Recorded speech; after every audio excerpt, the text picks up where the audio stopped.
Life Audio.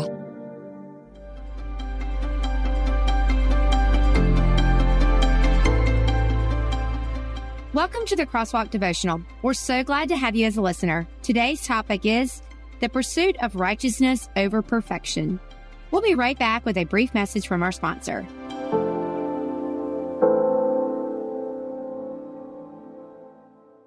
Run the Army's race in person at the Pentagon. Army 10-miler general registration is now open. Go to Army10miler.com to register today. General registration presented by General Dynamics. Register today at Army10miler.com.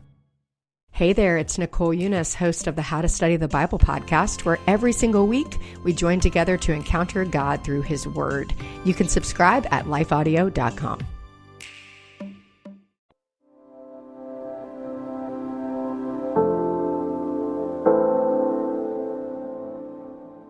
The Pursuit of Righteousness Over Perfection, written by Laura Bailey, read by Laura Bailey.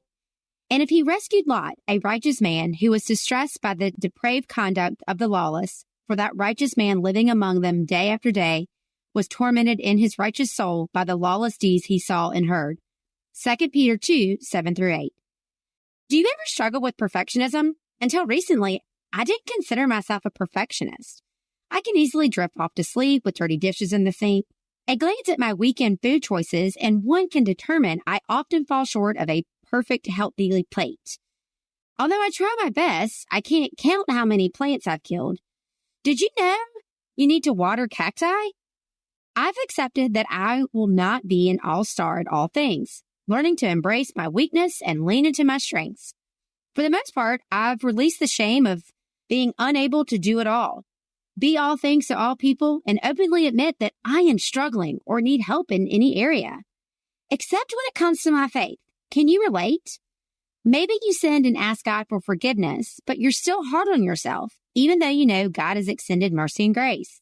Perhaps you've skipped a few days of Bible study, and now that eternal critic voice is convincing you that you will never be a committed Christian.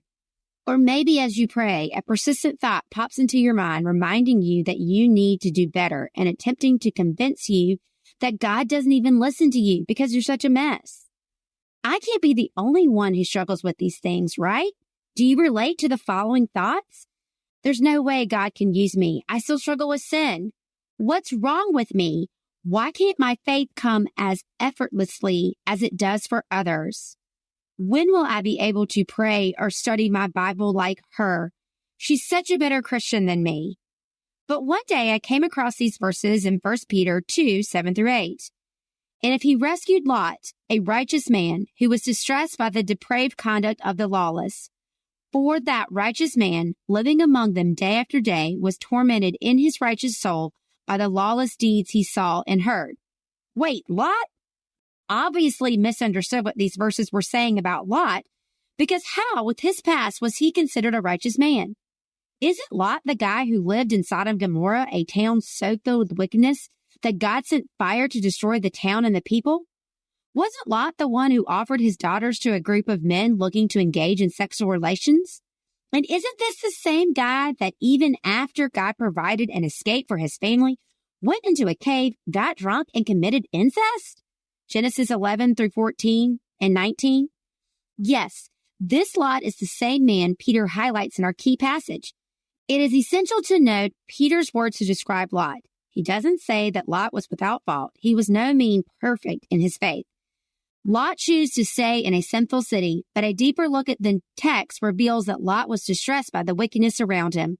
He was a man of God, and his soul was constantly conflicted between serving the Lord and living among such a corrupt group of people.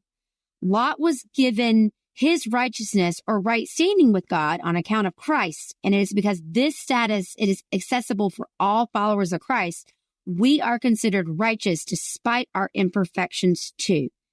The only way such a man like Lot can be deemed righteous is by the work of Jesus Christ on the cross. His substitutionary payment for our sin, reconciling us to our Holy Father. Let's release ourselves from the burden of perfection and pursue a deeper relationship with the one who sacrificed so much to make us right with him. Intersecting faith and life. Ask the Lord to expose areas where you strive for perfection over righteousness. Prayerfully ask God to help you become more like Him each day as you walk faithfully and obediently in His Word.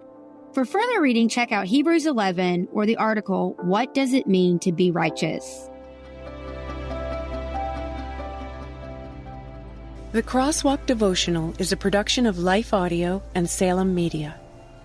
If you liked what you heard today, please take a second to rate and review this podcast in your favorite podcast app so that more listeners like you can find the show.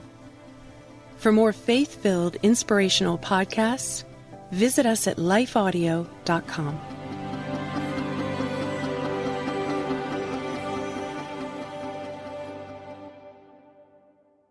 Hey there, it's Nicole Eunice from the How to Study the Bible podcast, and I'd love to invite you to join us as we weekly discover a passage of God's Word together. From beginning to end, from principles to practicals, we are here to make sure that God's Word is powerful and relevant to your life. If that sounds like something you're looking for, I would love to invite you to subscribe. You can go to lifeaudio.com and search How to Study the Bible, and we'll see you there.